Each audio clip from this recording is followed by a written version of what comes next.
Yo soy Nicole Cueva, soy acreditadora, miembro de la acreditación de CLEP, el Consejo Latinoamericano para la Educación en el Periodismo. Vivo en Quito, Ecuador, soy docente universitaria y también soy directora de la carrera de Gestión y Comunicación de Moda. Aparte trabajo en medios de comunicación, tengo un programa de radio ya 20 años y también tengo mi empresa de comunicación digital y soy podcastera. Así que bueno, pues creo que la comunicación corre por mis venas y es literal como un sistema nervioso con el que camino a diario y me encanta. Claro que sí. Bueno, para mí el podcast es la radio del futuro, pero no solamente por la magia que tiene de escuchar, del oído, de contarle una historia a alguien, ¿no? Cuando yo doy mis clases de radio y siempre cuando yo estudié radio hace muchos años, los profesores en los libros antiguos te decían eso, que era como hablarle al oído a alguien y permitir que esa persona se imagine quién eres, el teatro de la mente. Ahora creo que el podcast hace lo mismo a las nuevas generaciones, pero también el podcast tiene algo muy particular y que yo considero que es una herramienta de negocios para acercarte. Si digamos, eres una marca personal y tienes un podcast, eso te acerca a tu cliente de una manera un poco más orgánica para contarle lo que haces y que finalmente termine el embudo de conversión y termine siendo ya tu cliente. Ahora, por ejemplo, ahí solo quiero hacer aquí un paréntesis, hay la radio digital, o sea, los medios de comunicación. Yo trabajo en una radio donde tenemos live, tenemos redes, entonces antes tal vez solo era la voz, ¿no? Y había esa magia, digamos. Ahora, obviamente, por la convergencia digital y la necesidad de salir a lo digital, de que los tradicionales se unan a lo digital y que complementen para captar a nuevas audiencias, es que se crea esto. Entonces, creo que sí tiene que tener la base del inicio, que es esta teoría, digamos, de encontrar cómo llegar a tus audiencias a través de la voz, una buena locución. Yo hablo mucho con mis alumnos de la actitud radiofónica, el respeto al micrófono, el saber que por qué tienes que ponerte audífonos. O sea, no es que los audífonos son de adorno porque quisieron gastar e invertir algo de dinero. Los audífonos tienen un servicio muy especial en el momento que haces radio porque es el retorno y todo lo que tú escuchas. Entonces, si tú no estudias y no entiendes eso, no pasaste por esas clases antes de hacer un podcast, no le vas a encontrar el sentido del alma que tiene todo este sistema, digamos, de audio, ¿no? Entonces, creo que eso, el respeto al micrófono, la actitud, la entonación de la voz, la colocación de la voz, la dicción, cuidar las muletillas, no realizar cacofonías, es decir, todo eso que se enseña en radio, luego, por supuesto, en el caso de mis alumnos, lo aplican en un podcast que es ya para su generación y que lo pueden utilizar y luego lo pueden monetizar y todo, pero esa es la base para luego crear esto. Y ya cuando vas a hacer el podcast, entender cuál es la guionización del podcast, que dura 35 minutos o 40 minutos, que tienes un poco más de libertad. Por ejemplo, yo que he crecido en medios tradicionales y trabajo tantos años en medios tradicionales, hay que tener mucho cuidado con la pauta, con la publicidad gratuita, con mencionar marcas. Entonces, en el podcast tienes mucha más libertad. Entonces, creo que ahí se van acomodando justamente a por qué la gente escucha podcast, qué necesita saber y sí encontrarle un poco más el nicho, el tema del nicho. Entonces, las bases sirven y luego, obviamente, adaptarse a lo que buscan las audiencias cuando quieren escuchar un podcast.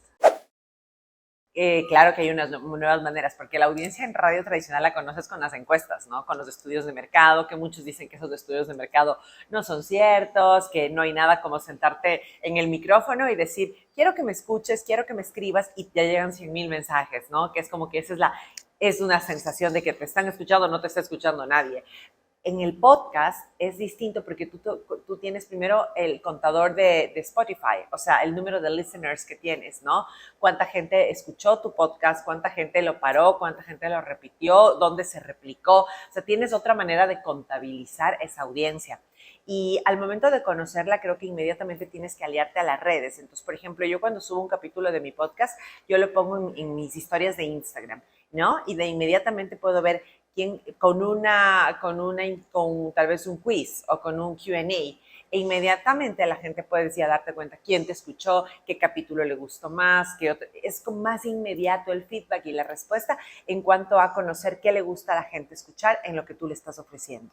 Creo que nosotros tenemos que entender, el ser humano en sí tiene que entender que aprender a escuchar, ¿ya? Un comunicador es un buen escucha. Antes de ser un buen comunicador, tiene que ser un buen escucha. Entonces, si tú no escuchas lo que tu público quiere, ¿cómo le puedes ofrecer? Si tú no conoces a tus audiencias, no conoces a tu público, en realidad estás haciendo un trabajo que tal vez está totalmente desorientado, que no es el canal o que no sirve para esas audiencias. Entonces, clave e importante conocer a tu público y todo el tiempo.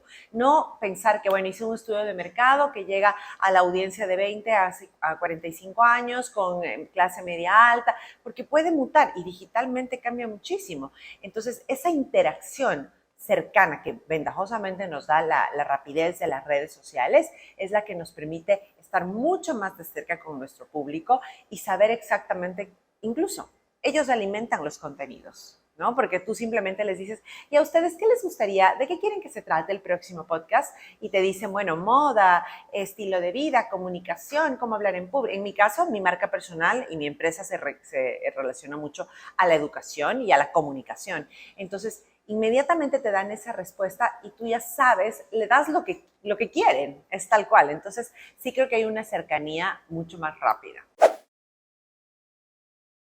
El podcast es tuyo y no hay una ley que te vaya a reclamar, no tienes un jefe que te diga, no, nosotros somos de derecha, tenemos que mantenernos así, cuidado, los auspiciantes se van, todas esas cosas que suceden en los medios tradicionales, que uno ya, literal, yo siempre digo, te vas formando, ¿no? Entonces ya sabes como que le invitas, no sé, a alguien que hable de un restaurante y de repente menciona la marca 4 veces, entonces tú tienes que como profesional de la comunicación y el periodismo cuidar que no se vuelva una publi entrevista, sino que tenga contenido.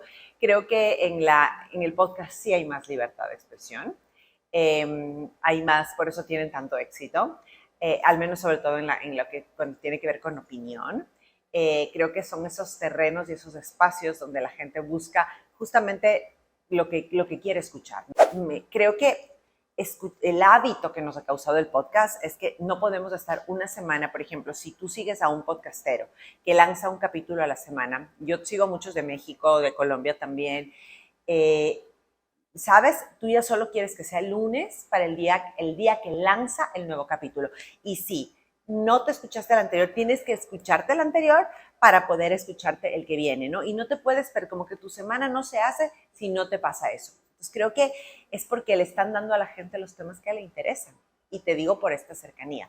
Líderes en podcast, bueno, depende de los gustos, porque hay para todos los gustos, pero te voy a citar. Por ejemplo, a mí me gusta mucho el tema de empresas, de negocios, me gusta mucho el mundo de los negocios, entonces a mí me gusta Cracks de Oso Traba, que creo que incluso yo les recomiendo a mis alumnos y les pongo dentro de las clases en el aula virtual, por cada capítulo de clase, un capítulo de un podcast distinto, porque creo que te da insights de cómo lograron, cómo llegó a ser tal persona, hacer, no sé, una gran inversión, o a estar en Shark Tank, o a estudiar en Stanford, ¿me entiendes? O sea, son como que varios skills que muchas veces los libros sí los tienen, pero que a veces el audio es mucho más cercano.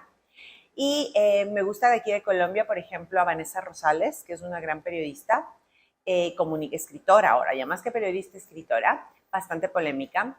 Tiene un libro que se llama Mujer Incómoda y ahora tiene un podcast que se llama Popularmente. Y es un podcast, a mí me ha acercado mucho a Colombia, porque ella habla mucho de lo que pasa en Colombia, ¿no? Entonces ella también habla mucho de moda, pero también hace una crítica hacia el racismo, habla mucho de qué es lo que pasa en Cartagena, es muy interesante. Entonces creo que la oferta es varia, es amplia y creo que sí está llegando justamente a las expectativas de la gente. Y por eso el éxito que tienen los podcasts, las mexicanas se regalan dudas, también son muy buenas, con un éxito impresionante, sin ser comunicadoras, ¿no? Mira, eso es lo curioso, o sea, cómo también el podcast ha permitido que mucha gente pueda expresarse y pueda contar lo que hace en distintos espacios. Muchas gracias. A ustedes, gracias por escuchar este capítulo y también felicitarles a los chicos de periodismo y comunicación y a sus profesores de la universidad para que sigan adelante en esta carrera maravillosa que es tan amplia, tan extensa y que nos puede hacer crecer muchísimo.